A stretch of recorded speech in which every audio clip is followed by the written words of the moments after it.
Hello मेरे प्यारे बच्चों, स्वागत है आपका अपने YouTube चैनल पर। आशा करती हूँ आप सभी स्वस्थ मस्त और अपनी अपनी पढ़ाई में व्यस्त होंगे। तो चलिए आज हम आ गए हैं एक नई सीरीज के साथ जो कि होने वाला है हमारे क्लास 12th का chapter 3 which is reproductive health. जैसा कि मैंने आपसे वादा किया था कि ये चैप्टर खत्म होने के तुरंत बाद हम लोग रिप्रोडक्टिव हेल्थ की क्लासेस लगाना शुरू कर देंगे। बेटा जैसे लास्ट लेक्चर में आप लोगों ने प्यार दिया है, लास्ट पूरे सेशन में बहुत ही ज्यादा प्यार दिया है, अनएक्सपेक्टेड लव मिला है।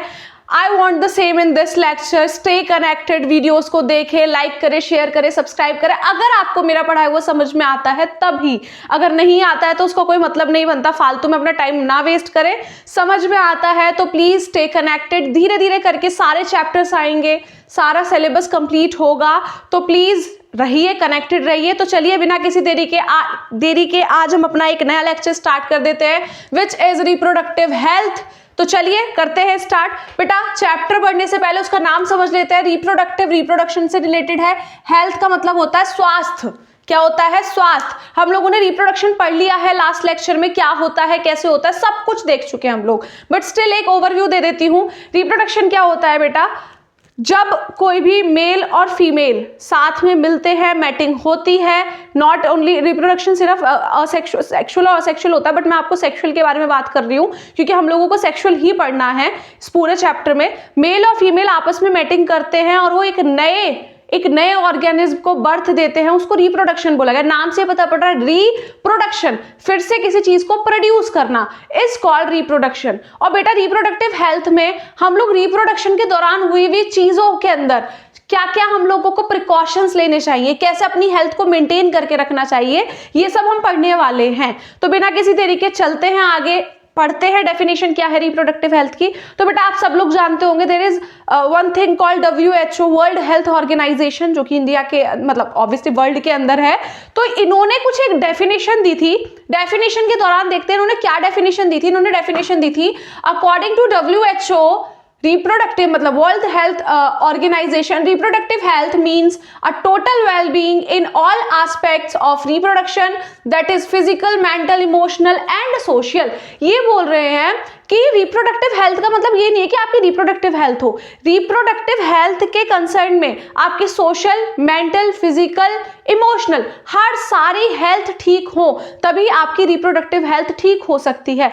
Just let's take an example कि एक फीमेल है जो कि कंसीव नहीं कर पा रही है, इन केस कंसीव नहीं कर पा रही, उसका रिप्रोडक्टिव हेल्थ खराब है, डैमेज है। क्या उसकी फिजिकल हेल्थ अच्छी होगी? ऑब्वियसली वो कंसीव नहीं कर पा रही, दैट मीन्स उसको फिजिकली कोई इशू है, इसीलिए तो वो कंसीव नहीं कर पा रही है। मेंटल हेल्थ खराब होगी, ऑब्वियसली भाई हर इंसान चाहता है उसका परिवार हो, उसका अपना बच्चा हो। अगर वो ऐसा नहीं कर पा रहा है तो उसको कहीं ना कहीं स्ट्रेस होगा। तो उस फीमेल का फिजिकल हेल्थ गई, उस फीमेल की मेंटल हेल्थ गई। अब आ जाओ इमोशनल हेल्थ पे। इमोशनल हेल्थ भी खराब हो जाती है मेंटल हेल्थ के साथ साथ। हम लोग इमोशनली एकदम टूट चुके होते हैं, छोटी छोटी चीजों में रो जाते हैं, डर जाते हैं, ज्यादा बिहेवियर अच्छा नहीं रख पाते हैं। मैंने अपने यहाँ पर केस देखा है बेटा, मैं कहीं और के लिए नहीं बोल रही, मैंने अपने यहाँ की फीमेल देखी है जो कि इस वजह से पूरा एकदम खराब हो चुकी है। इसीलिए आप भी देखिए अपने आसपास कोई ना कोई ऐसी फीमेल जरूर होगी। उसके अलावा आ जाता है सोशल। आपको एक सोशल प्रेशर स्टार्ट हो जाता है कि भाई शादी को इतने साल हो गए, बच्चा नहीं हुआ, क्यों नहीं हो रहा बच्चा, क्या हो गया, बच्चा क्यों नहीं हो रहा। तो हर तरीके से वो फीमेल खराब है। तो बेटा रिप्रोडक्टिव हेल्थ सिर्फ रिप्रोडक्शन के रिगार्डिंग नहीं होती। रिप्रोडक्टिव हेल्थ होती है कि इंसान जब ऑल एस्पेक्ट्स में ठीक है, फिजिकल, मेंटल, सोशल, इमोशनल हर तरीके से ठीक है, तब एक फीमेल या फिर एक इंसान की रिप्रोडक्टिव हेल्थ देखी जाती है। क्लियर बेटा? क्लियर। अब आगे बेटा मैंने एक एनसीईआरटी की एक लाइन उठाई है, एनसीईआरटी की लाइन लिखी है जिससे बहुत ज्यादा क्वेश्चंस आते हैं। तो देख लेते हैं क्या लिखा हुआ है। प्रॉब्लम एंड स्ट्रेटेजीज, क्या प्रॉब्लम थी और क्या स्ट्रेटेजीज ली गई इन चीजों को इंप्रूव करने के लिए, लोगों को अवेयर करने के लिए। देखते हैं क्या था। India was amongst the first country in the world to initiate action plans and programmes at a national level to attain total reproductive health as a social goal। हाँ बेटा, India was the first country, आप इस चीज को हमेशा अपने mind में रखिएगा। बेशक इंडिया आज के समय में कितना भी पीछे है, लाइक आज के समय में तो नहीं है, बट स्टिल कहीं ना कहीं है।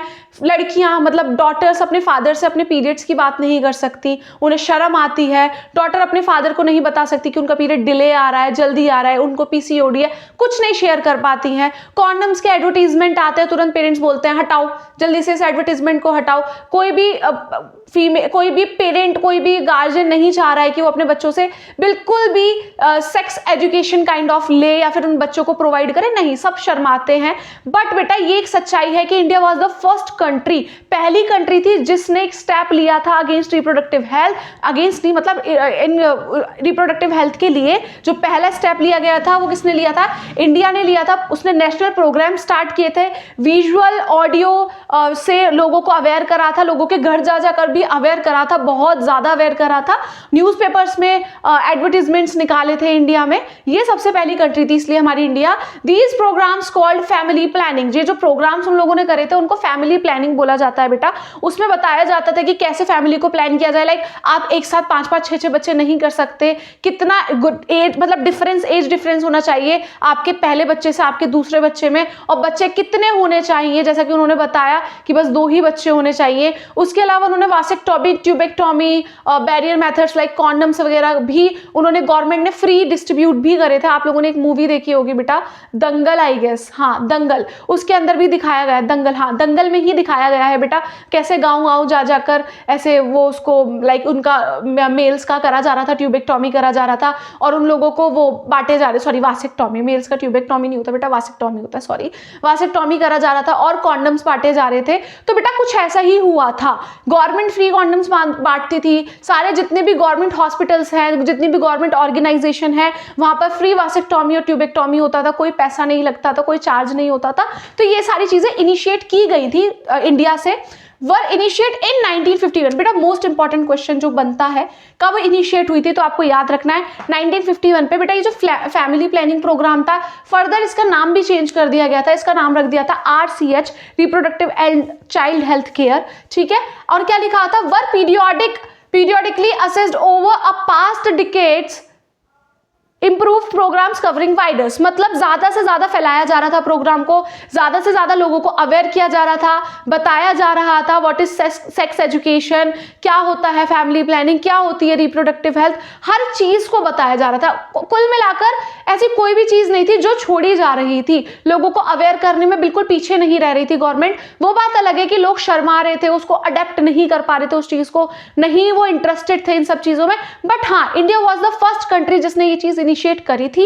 अब बेटा RCH के क्या क्या प्रोग्राम से, उनका मतलब कौन कौन से इनिशिएटिव लिए गए थे वो हम देख लेते हैं, क्या क्या लिए गए थे। तो RCH एंड मतलब reproductive and child health care, RCH जिसको शॉर्ट फॉर्म में RCH बोला गया है। तो क्या क्या इनिशिएटिव लिए गए थे? जो पहला लिया गया था विच इज फैमिली प्लानिंग, बताया गया था कि बेटा फैमिली को कैसे प्लान किया जाए। ऐसा नहीं कि आपकी शादी 2001 में हुई, आपने 2002 में पहला बच्चा ले लिया, आपका कंसीव हो गया, आपका फर्स्ट चाइल्ड बॉर्न हो गया, आप 2003 में दूसरा बच्चा कर रहे हो। नहीं बेटा, ऐसा नहीं करना है। एटलीस्ट एक बच्चे में दूसरे बच्चे में कम से कम 3 से 4 साल का गैप होना चाहिए, जिससे कि आपको जो पहला बच्चा है वो फुली ग्रोन अप हो जाए, उसको पता पड़ जाए वो ग्रोन अप हो चुका, उसको हेल्दी खाना मिल पाए। पता पड़ा आपने एक साथ 2 बच्चे कर लिए, ना तो इसको हेल्दी फूड मिल पा रहा, ना इसको हेल्दी लाइफ मिल पा रही, ना इसको हेल्दी लाइफ मिल पा रही, तो ये चीज तो बहुत इंपैक्ट डालेगी ना फैमिली के ऊपर। तो बेटा फैमिली प्लानिंग बताई जा रही थी कि बच्चे कितने करने चाहिए, 2 बच्चे, वो आया था ना एक वो पूरा स्लोगन काइंड ऑफ, बच्चे 2 ही अच्छे, वो वाला।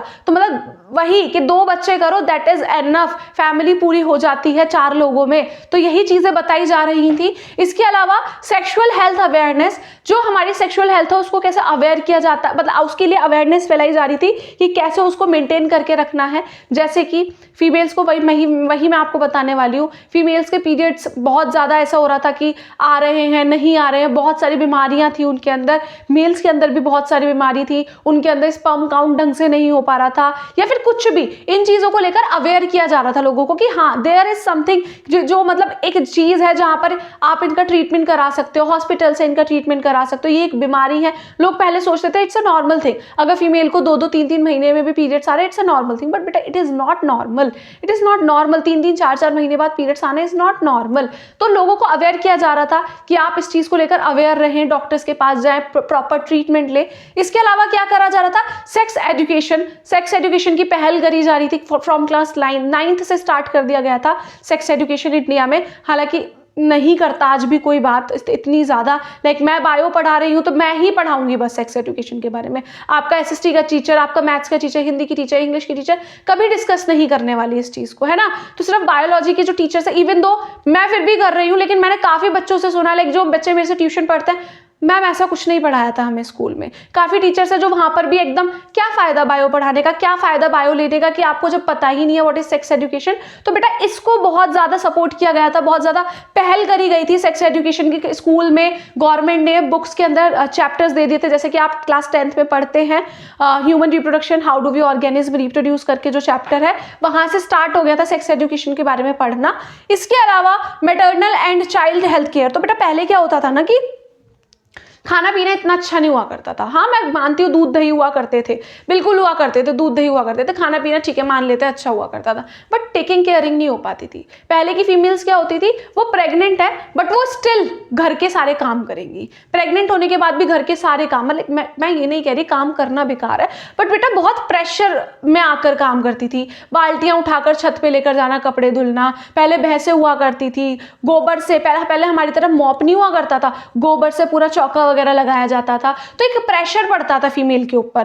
तो जो माँ है जो कि प्रेग्नेंट है, प्रेग्नेंट विमेन है जो कि प्रेगनेंसी से गो थ्रू कर रही है, और जो बच्चा है बेटा इस चीज़ से बच्चे के ऊपर भी बहुत ज़्यादा इम्पैक्ट पड़ता है ना। अगर माँ ढंग से नहीं रह रही है, उसका जो पूरा लाइक लाइफ है उसकी अच्छे से नहीं चल रही है, तो इस पे बच्चे पे भी बहुत ज़्यादा इम्पैक्ट पड़ता है, क्योंकि बच्चा भी तो वही करेगा ना जो माँ कर रही है। माँ अच्छा खा रही है, बच्चा अच्छा खाएगा, माँ अच्छे से रेस्ट कर रही है आराम से, बच्चा भी हेल्दी रहेगा। माँ बहुत ज़्यादा भागा दौड़ी कर रही है, मेंटल स्ट्रेस में है, तो बच्चा भी हेल्दी नहीं रहेगा बेटा। और इसके अलावा क्या होता था, पहले हॉस्पिटल्स में नहीं ले जाया जाता था, पहले दाई माँ वगैरह को बुला दिया जाता था और घर पे ही डिलीवरी करा दी जाती थी, जिससे क्या होता था बहुत ज़्यादा इन्फेक्शंस बन जाते थे। और हमारा पहले ना मैटरनल मोर्टिलिटी रेट बहुत ज़्यादा था, बहुत ज़्यादा माएँ मर जाती थी, जन्म देते ही माँ मर जाती थी, हॉस्पिटल तक नहीं हॉस्पिटल बहुत दूर दूर शहरों में हुआ करते थे, वो मर जाती थी, बच्चे होकर मर जाते थे। आप कभी भी जो मेरे एज ग्रुप के हैं या फिर जो मेरे से छोटे भी हैं, बहुत ज़्यादा छोटे नहीं हैं बच्चे,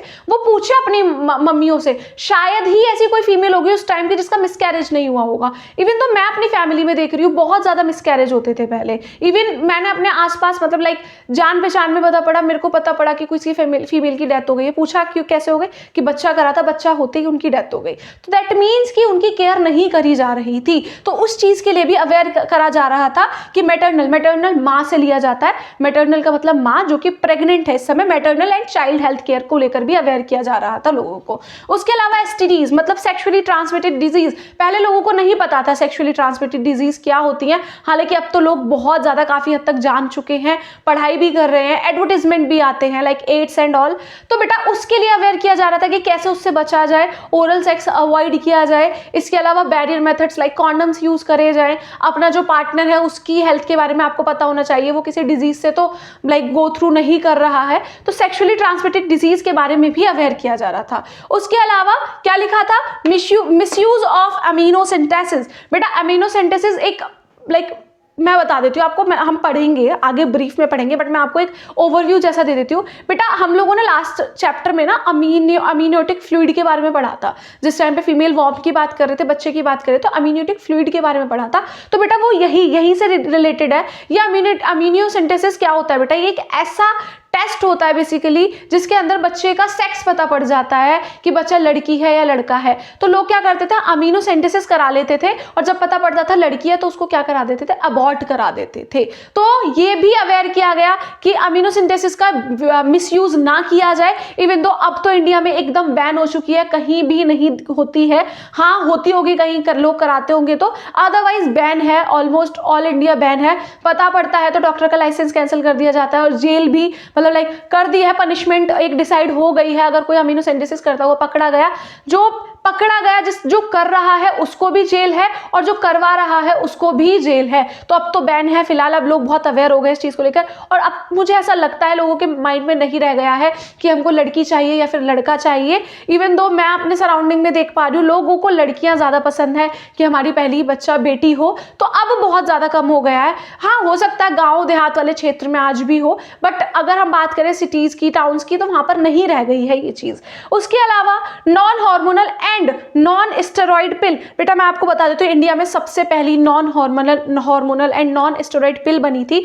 और उस पिल का नाम क्या था? सेंट्रोमैन बोला था। अब आप बोलोगे मैम सेंट्रोमैन तो नहीं है, उसका नाम तो सहीली बोला जाता है, बट बेटा उसका जो रियल नाम था वो सेंट्रोमैन था।